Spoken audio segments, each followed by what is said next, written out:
आप बताओ कौन सा माफिया जो हमें आंख दिखा देगा? बताओ, है किसी की इतनी हैसियत जो हमें आंख दिखा दे? अरे वो बंदूक है जो हमारे लोग चल, लाओ हमारा सीना है, तुम्हारा क्षेत्र आओ, करो सामने, जाएंगे तुम्हारे सामने गाड़ी से और लगाओ अपनी तोड़। देखो, जानवरों में और इंसानों में एक फर्क है। इंसानों के पास दिमाग, वो समझ सकते हैं, देख सकते हैं, उनको समझाया जा सकता है, उनको जिम्मेदारी से काम दिया जा सकता है, तैयार किया जा सकता है। लेकिन जानवर में ये फर्क है, जानवर को आप 50 बार एक बार समझा दो, उसको समझ में कुछ आना नहीं। मैं तो यहाँ आपको भीम आर्मी आजाद समाज पार्टी और समाज के कैडराई लोग समझता हूँ, जिम्मेदार लोग, और मैं ऐसी जिम्मेदारी आप में देखना भी चाहता हूँ। मैंने आपसे पूछा, हम आधी रात इतनी बड़ी संख्या में यहाँ क्यों जुटे? क्या कोई उत्सव है? क्या कोई खुशी का पर्व मनाया जा रहा है? या कोई परेशानी, दुख दर्द हुआ है जिसकी वजह से हम लोग यहाँ इकट्ठा हुए हैं? जो लोग इस दुख दर्द को नहीं समझेंगे, उनके चेहरे पे हंसी भी रह सकती है, वो हंस भी सकते हैं। जिनको लगता है कि पंकज के घर में तो हुआ है, हमारे घर में कहाँ हुआ है, हम तो सही हैं। जिनको ये लगता है कि भाई इसी गांव में तो हुआ है, हमारे गांव में कहाँ हुआ है, जिनको ये लगता है कि भाई पंकज की माई तो रो रही है, उसका भाई तो परेशान हो रहा है, उनके घर में तो चिता उठी है, हमारे घर में क्या हुआ है, हम तो हंस भी सकते हैं। तो उनसे मेरी कोई शिकायत नहीं, क्योंकि वो ना समझ। आज एक पंकज के साथ हुआ है, कल किसी और पंकज के साथ भी होगा, क्योंकि अगर अन्याय को आप बढ़ावा दोगे तो वो न्याय के लिए खतरा हो जाएगा। अगर आप एक बार में चुप रहे तो कल किसी और घटना को दोहराया जाएगा। यही तो है, इसी को तो वो लोग संस्कृति कहते हैं, गांव का व्यवहार कहते हैं, गांव का सिस्टम कहते हैं।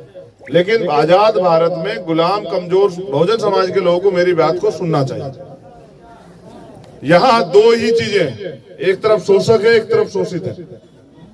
शोषक तब तक शोषण करेगा जब तक शोषित अपनी लड़ाई को लड़ने के लिए खड़ा नहीं होगा।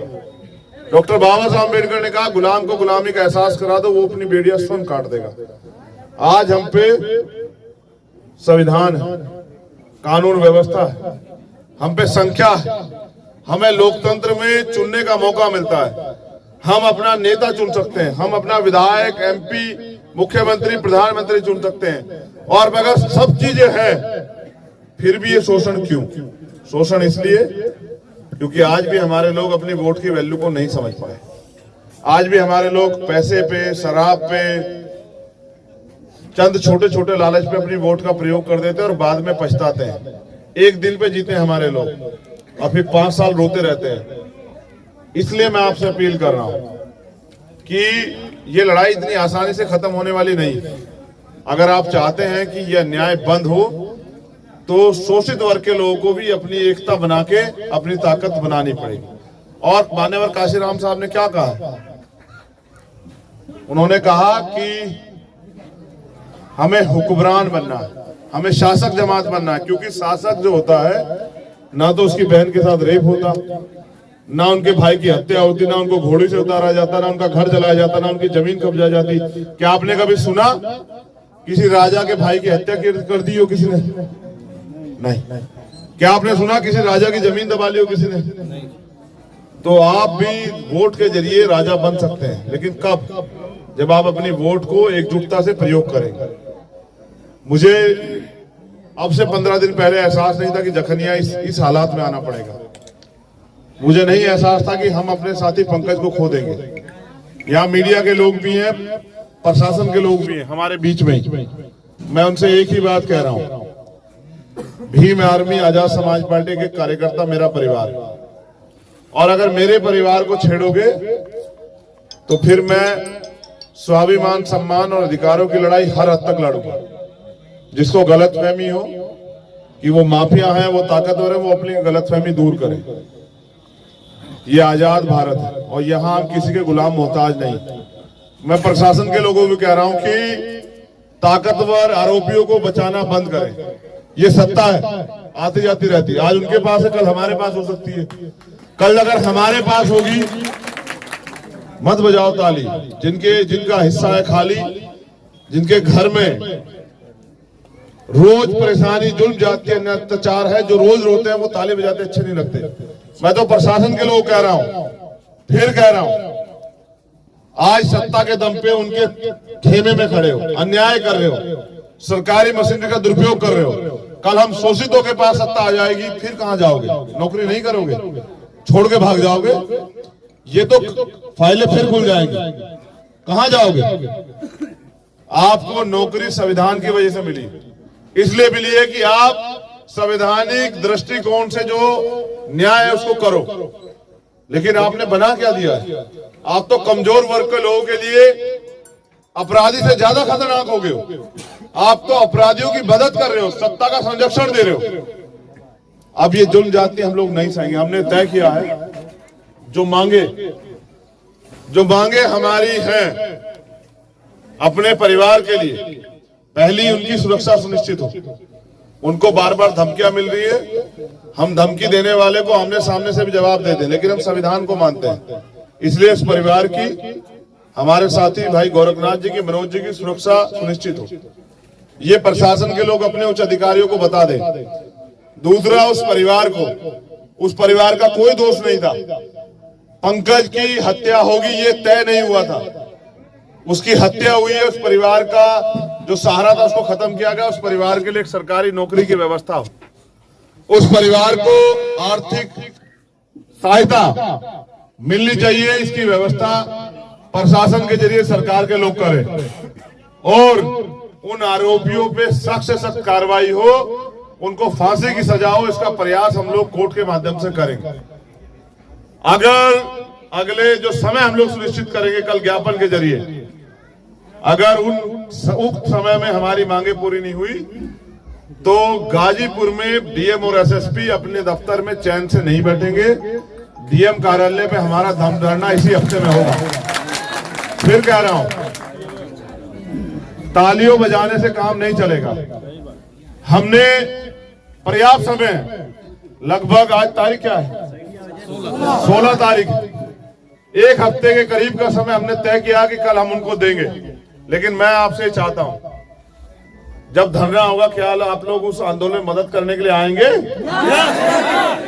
ऐसा तो नहीं ये सोच के कि पंकज हमारा कहाँ है, पंकज तो उस गांव का है, पंकज से हमारा खून का रिश्ता थोड़ा है, हम क्यों रोए, हम क्यों परेशान हो? अपने घर तो नहीं बैठ जाओगे?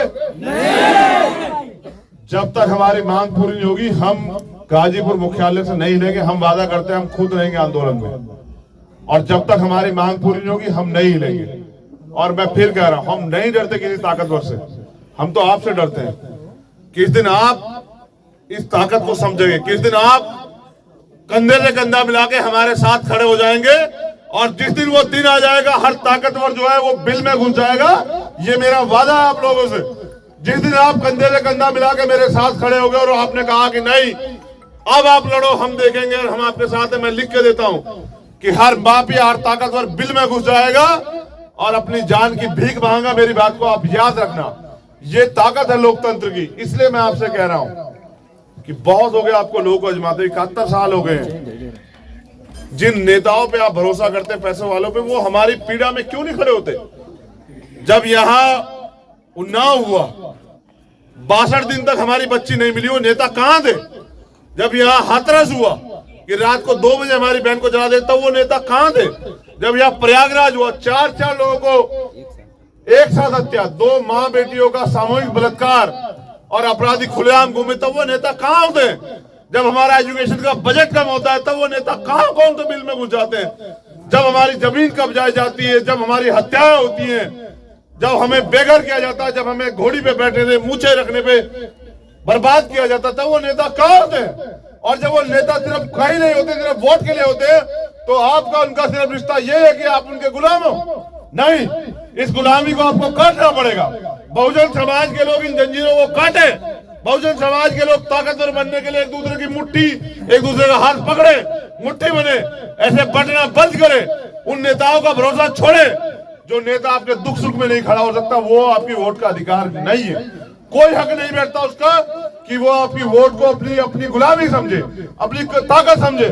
अगर आप गरीब लोग भी उन नेताओं के भरोसे रहोगे तो कोई आपकी लड़ाई लड़ने के लिए खड़ा नहीं हो पाएगा। अगर आप ये सोच लिए हो कि वो अमीर ही हमारी लड़ाई लड़ेंगे तो कोई गरीब अपने पैरों पे, घुटनों पे, अपनी टांगों पे खड़ा होकर नहीं बोल पाएगा। और अगर आप ये चाहते हैं कि आपकी जिंदगी बदले, आप चाहते हैं कि आप ताकतवर हो, आप चाहते हैं कि जुल्म जाति अन्याय अत्याचार बंद हो, और आप चाहते हैं आपको भी समानता का, बराबरी का अधिकार मिले, वो सुविधाएं मिले, तो फिर आपको ताकत बनानी पड़ेगी। मैं कितनी बार आके रोऊं आपके बीच। अभी कुछ पता लगा कि एक 4 साल की बच्ची थी जिसके साथ हुआ ये अपराध, अभी श्वेता बहन की हत्या। कितनी बार आके आपके बीच में चिल्लाऊं, क्यों आपको मेरा दर्द नजर नहीं आता? क्यों आपको अपने लोगों की चिताओं से उठते धुएं से का दर्द नहीं नजर आता? आखिर कब तक ये गुलामी का चोला कब तक पहन के रखोगे? मैं आपसे अपील करता हूं, भीम आर्मी आजाद समाज पार्टी इस लड़ाई को लड़ रही है जमीन पे। पिछले 6 साल इस बात के गवाह, 2 साल तो जेल में काटे हमने। पिछले 4 साल में हमने एक दिन भी चैन से सो के नहीं देखा। कैसे सो जाए? हम माला नहीं पहनते, अपने लोगों से हाथ जोड़कर रिक्वेस्ट करते माला नहीं पहनाना। इसलिए नहीं पहनते क्योंकि जिनकी बहन बेटियों के साथ अन्याय अत्याचार होता है, जिनके भाइयों का कत्ल होता हो, जिनके लोग आज भी सारी सुविधाओं से वंचित है, वो माला पहन के क्या कितना अपने आप को वो समझेगा सम्मानित, इसलिए नहीं पहनते। हमारी भी इच्छा माला पहने, लेकिन माला तब पहनेंगे जब इस देश में हमारा प्राइम मिनिस्टर बनेगा।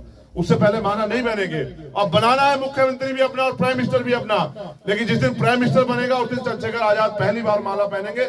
इसलिए आपसे अपील कर रहा हूं, क्या तो उन पे जिनको आजमा चुके हो, जिनके भरोसे बैठे रहते हो और वो आपके दरवाजे भी नहीं चढ़ते, क्या तो उन पे भरोसा करो, या फिर दो हमारा साथ और दो हमें ताकत की, भाई लड़ो। और फिर हमें हमारी लड़ाई को लड़ने का तरीका देखो। पूरी ईमानदार से बताओ, अपने दिल पे हाथ रख के, क्या कभी मैंने आपको किसी मामले में निराश किया?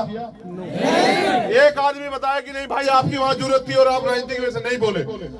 उन्नाव पे नहीं बोल रहा था कोई। मैंने रात को आके लाइव आके कहा कि अगर 2 दिन में उस परिवार की मांग नहीं पूरी हुई तो मैं भूल जाऊंगा राजनीति को और सारे काम छोड़ कर आ जाऊंगा। कल जाऊंगा उस परिवार से मिलने के लिए। मेरे लिए यही राजनीति है, मेरा यही काम है। अगर मेरे होते भी आप सुरक्षित नहीं तो मेरे होने का फायदा नहीं। लेकिन ये लोकतंत्र है, यहाँ सुरक्षा गारंटी सरकार देती है। मैं कौन हूं? मैं भी आम आदमी हूं आपके जैसा।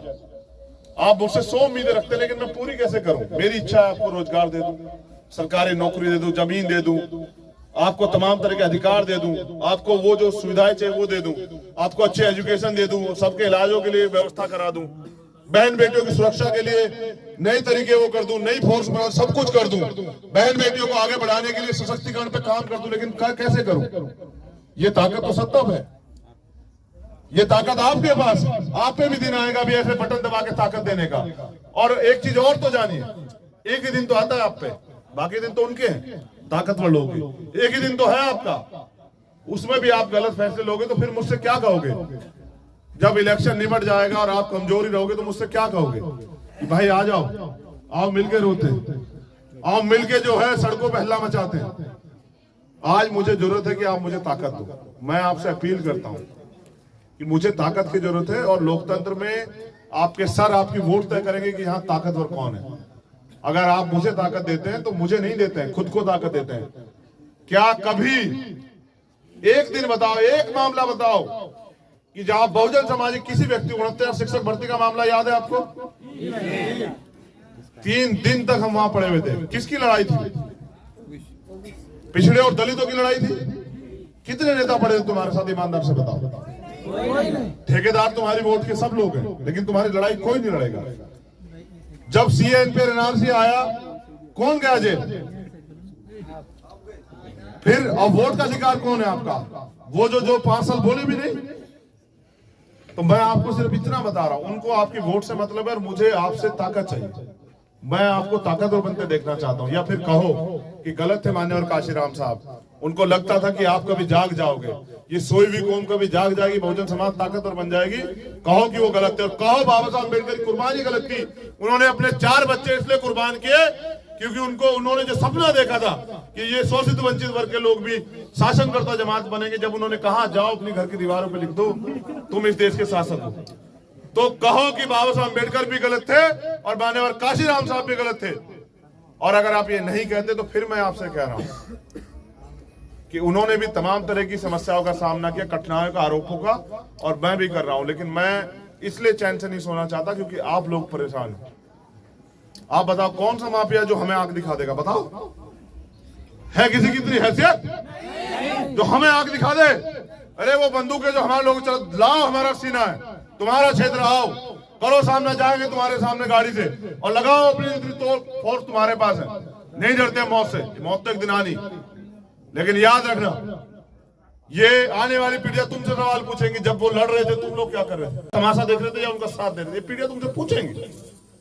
मैं तो आपसे अपील करता हूं, एक एक व्यक्ति कीमती है, अपनी जान की सुरक्षा करो और ताकतवर बनो, वरना ये ताकतवर लोग आपका सर कुचल के आगे निकल जाएंगे। याद रखना मेरी बात। जो इनके सामने खड़ा होगा, जो इनके सामने इनका सामना करेगा गलत का, ये उसका सर कुचल देंगे। और अगर मेरा सर कुचला जाएगा तो इसके जिम्मेदार आप होंगे, सिर्फ और सिर्फ आप। मैं नहीं डरता सर कुचलने से, लेकिन अगर मेरा सर कुचला जाएगा तो ये इतिहास में वो दिन समझ लेना कि आप लोग टूट जाओगे, कमजोर हो जाओगे। इसलिए आपसे अपील कर रहा हूं, अपने महापुरुषों की फोटो पे माला चढ़ाने से काम नहीं चलेगा, उनके आगे नतमस्तक होने से काम, उनके विचारों पे चलने से काम चलेगा। आपने यहाँ समय दिया, आपने इस लड़ाई को मजबूत किया, आपने मेरे विश्वास को मजबूत किया। आप यहाँ हैं, ठंड है, आप मोटरसाइकिल से आए, अपनी गाड़ी से आए, मैं आपका धन्यवाद देता हूँ। लेकिन मैं आपसे फिर अपील कर रहा हूँ, इस लड़ाई को लड़ने के लिए मुझे आपसे ताकत की जरूरत है। क्या आप मुझे ताकत देंगे? नहीं, दोनों हाथ उठा के बताओ। जो दोनों हाथ उठा के और 1 मिनट उठा के रखेगा, मैं तभी भरोसा करूंगा कि आज मेरे लोग मेरे साथ खड़े हैं।